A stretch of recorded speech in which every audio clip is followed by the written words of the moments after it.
Le Soudan du Sud est le pays le plus récent au monde. Il a obtenu son indépendance du Soudan en 2011, à la suite de décennies de conflits longs et complexes entre le nord et le sud du Soudan.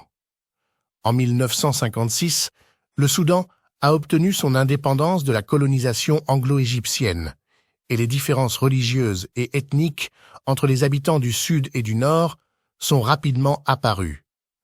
Après l'indépendance, les Arabes musulmans ont pris le contrôle du gouvernement et ont imposé la charia à tous les habitants.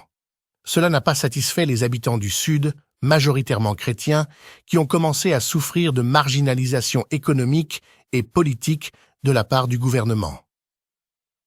Le conflit a éclaté entre les forces gouvernementales et les rebelles du Sud, connus sous le nom d'Anyanya.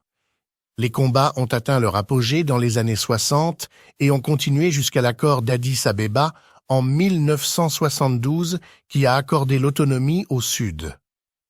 La situation s'est relativement stabilisée jusqu'en 1983 lorsque le président soudanais Jafar Nimeri a décidé de reprendre le contrôle du Sud-Soudan, déclenchant à nouveau la guerre.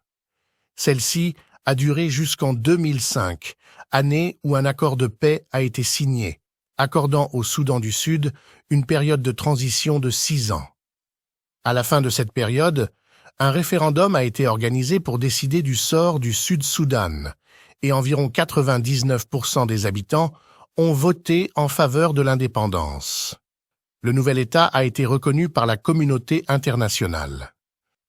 Depuis son indépendance, le Soudan du Sud fait face à de nouveaux défis, tels que les conflits tribaux, les problèmes économiques et la corruption, ce qui en fait l'un des pays les plus pauvres du monde. Finalement, si vous avez aimé cette vidéo, laissez-nous un like et allez regarder l'une des 2 vidéos qui s'affichent à l'écran.